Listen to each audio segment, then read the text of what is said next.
Hello everybody and welcome back to the channel. I hope you guys are having an absolutely wonderful day. As always, if you do not know me, my name is Jay Kage, or Jay for short, and this is a new segment on the channel that I am calling Streaming Tips. So today we are talking about audio for your streams, for your YouTube videos, podcasts, whatever it is, right? We're talking about how to get the best audio that you can for any of your content for a very good budget. So let's get into it, guys. So today we are talking about audio quality and how to make yours the best that it can be for a modest price. Whether you're just starting out or you've made a little bit of money off of your streams or your YouTube videos and you're looking for some upgrades. So today we have the ultimate budget combo for your streams and your YouTube videos. And what I'm talking about for the ultimate combo is the Sound Blaster K3 Plus and the Rode PodMic. Now, I personally use both of these products and I think they are absolutely amazing. Currently, you're actually hearing them working together. Now, whenever I get this combo, the Rode PodMic was $99, which it still currently is on the Guitar Center website, and the Sound Blaster K3 Plus was $130. But currently, the Sound Blaster K3 Plus is on sale on Amazon for $112, which is a great sale. So for right now, for about $210, $15, including shipping, you can have some fantastic audio quality. I use both of these products on my stream every single day and for every single one of my YouTube videos. Stream link down in the description below. Go ahead and come check me out. I am live every Tuesday, Thursday, and Saturday evenings. So this setup is perfect for running a 2-PC setup, a single PC setup, or a console to PC setup, which is how I use it because I have not saved up enough money currently to build my new PC. And the one I have currently is a laptop and it's just a streaming computer. I play on my Xbox, and so later on in the video I'm going to go over how you can route all of your cables for a 2-PC setup and how I route my stuff for a Xbox to PC stream. So first we are going to talk about the Rode PodMic. Rode is a really quality microphone company. They make a lot of microphones for streamers, podcasters, music, and they also make microphones for, say, vloggers if you want to put a microphone on top of your camera, which is fantastic. The Rode PodMic is described as a broadcast quality dynamic microphone. It's actually written right here. PodMic is a broadcast quality dynamic microphone designed for podcasting. Weird how it's a pod mic made for podcasting. Rich balanced sound, all that fun stuff. You can read the description. It's on the box. But we're gonna dive into what this actually means. Okay, so the Rode PodMic is a broadcast quality microphone, which means it's perfect for podcasters.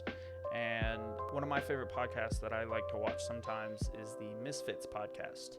And previously, before they got their Shure SM7Bs, they were using this microphone right here.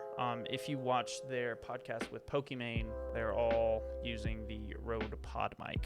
The Rode PodMic is also a dynamic microphone, which is the main reason why I bought this. Dynamic means that it won't pick up anything really behind the microphone. You have to be in front of it, speaking directly into the front to be able to, for the microphone to pick up your voice. So you won't get any of those background key clicks from your keyboard, or if there's somebody on the other side talking to you, you won't really hear them very well. I got this because I have a 6-year-old son and a wife, and my streaming and recording setup is in my living room, as you can see. So a dynamic microphone is perfect for me, so I won't pick up their voices or anything that they're doing in the back of the apartment while I'm in the front streaming or recording a video. My previous mic, which is a condenser mic from AverMedia, I'm not downing AverMedia. I love their mic. It was fantastic. The audio quality was great, but since it was a condenser mic,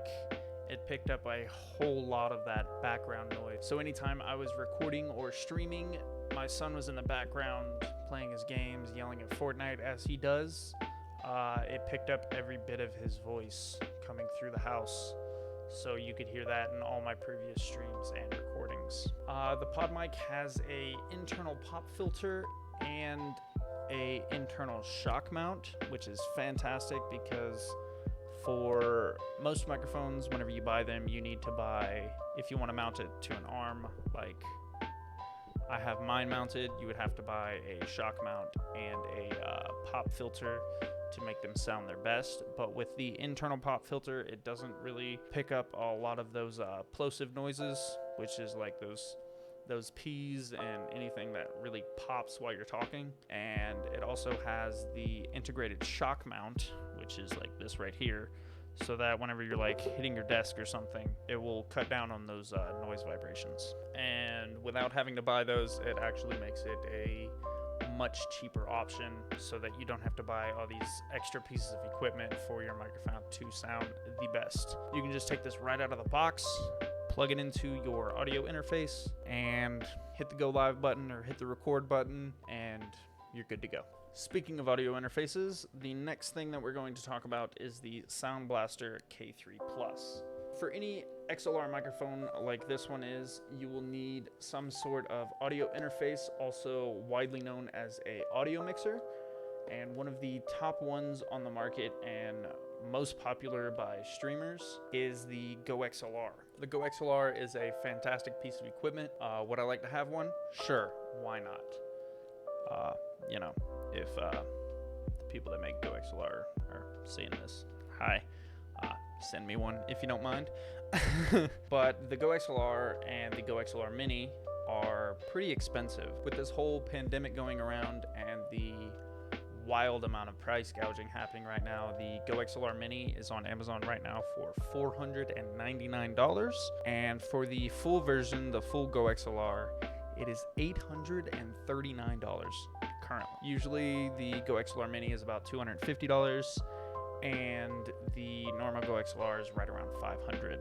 And even without the price gouging, that is well over how much you're gonna spend for getting this audio combo. Now this K3 Plus right here has some absolutely amazing features. I did a lot of research before purchasing this K3 Plus, and I looked at many other options for audio mixers and stuff like that. Some of the other ones would be very confusing on how to use and how to route all of your cables to make everything sound proper, and this one is very user-friendly. It's a very, very simple piece of equipment to use, and it also comes with some fantastic, amazing features, such as it has an internal soundboard, 6 different preloaded sound effects.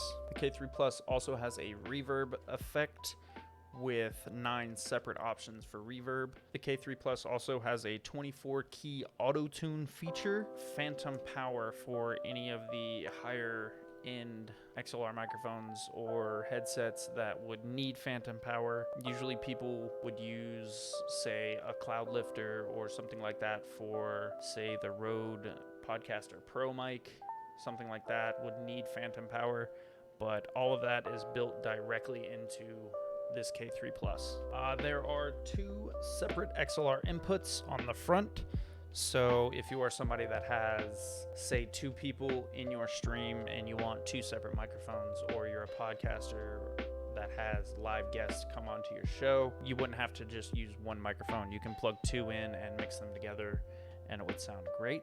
You can also link up to 4 of these devices together to be able to run an amazing amount of inputs and outputs to be able to capture all of your audio If you're doing like a very large podcast, then this is also another great option. You also have 2 separate monitoring outputs. Now, the audio monitoring outputs are not 3.5 for like a normal auxiliary cable. They are these 6.35 millimeter outputs. But the way I resolve this issue is I got this right here, which is a 6.35 to 3.5 millimeter adapter, so that I can just plug this into the front in the monitoring section for my headset and then run a auxiliary cable out of that. And I'll show you guys that later on whenever we get into it. Another really cool feature is it actually has an input for, like, if you're somebody that likes to play guitar and you want to implement on that into your streams, you can just plug your guitar into it. It has the input for that. Plug that in. It also has a voiceover feature, so that if you're talking while playing your guitar, it would lower the noise. It would lower the volume of your guitar and raise the volume of your voice for a voiceover effect. It also has separate RCA inputs and outputs in the back of the device, which would make it perfect for a 2PC stream, so that you can just route everything into this device and then send it to your computer. And sending it to your computer is actually very, very simple. It is a USB powered mixer. So you just plug the USB into your computer. You select the Sound Blaster K3 Plus as both your input and output sources, and you're good to go. So for my personal setup, I use, as I said previously, I use my Xbox and my laptop for my streaming setup.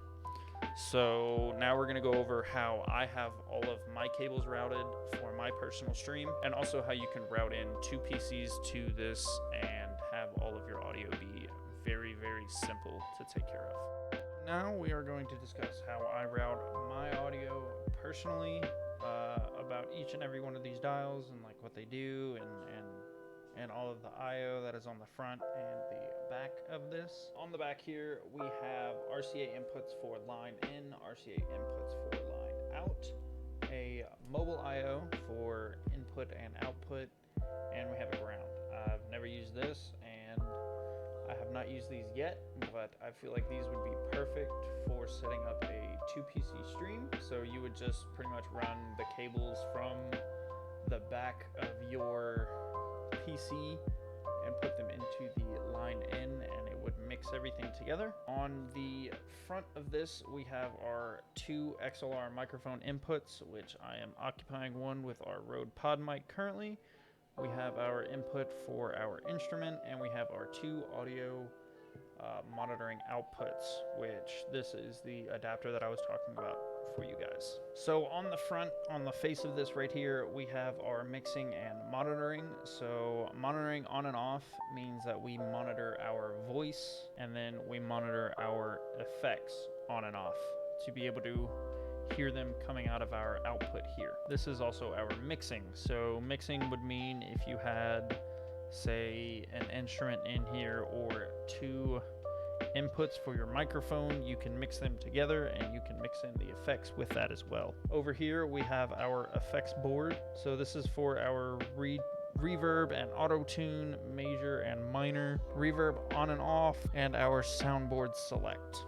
Here we have our output mode. So we have our mobile dial to control the output of that. So if we're sending it out to, say, a phone or something like that.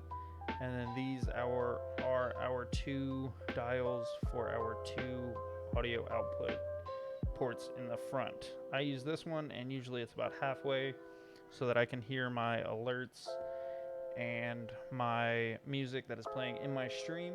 And I also am usually monitoring my voice to see what it sounds like.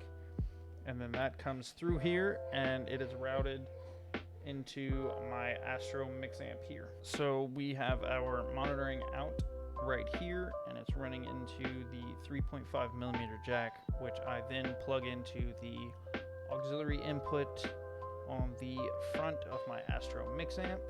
And then this is my headset port, and this is plugged into my Xbox. It is plugged in my Xbox through the optical cable and the USB. And then I have the stream out, which runs directly to my computer. Here we have all of our separate inputs. So here we have our first one for our microphones. So we have our microphone 1, which my gain is turned all the way up for my microphone so that I don't have to talk very loud.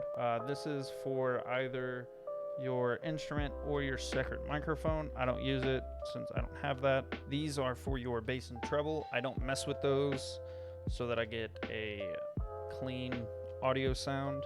This is for the voiceover dial. You click that, and if you had a instrument coming in, the voiceover, you would have to have mixing on, click the voiceover, and your voice would be louder than whatever instrument you had in here. This is for the soundboard. That turns the soundboard on. That turns the soundboard off. This is the 48 volt phantom power, which I don't use. And then the line mobile in, so that if you have something else coming into this, you can just adjust it with that. And that is what you're looking at with the top of the mix amp and how I have all of my audio routed from my Xbox to my computer using these two pieces of equipment right here. This Astro mix amp is absolutely amazing. I love it. Totally recommend if you are a console streamer to get one of these for your Xbox or your PlayStation, whichever one you prefer. It just makes everything so much simpler since you just plug it directly into your console and then you have a line out right here to send your voice chat and your gameplay directly to your streams. And then you have your monitoring for your headset, and then you can also route in from the Sound Blaster to be able to hear your alerts or music or anything that happens. Alright guys, so that's going to do it for this video talking about the Rode Pod mic and the Sound Blaster K3 Plus. In my opinion, the ultimate budget combo for your streams, YouTube videos, podcasts, anything that you want to do for fantastic audio quality at a low budget. We talked about each piece of equipment, and we went over the routing capabilities of this piece of equipment and how I personally route all of my things. If you have any questions that I did not answer in this video, feel free to ask them in the comment section below, or go to my Twitch channel, link down in the description below. I stream every Tuesday, Thursday, and Saturday. I would love to see you guys there, and as always, I hope you guys have a fantastic day. See you later, guys.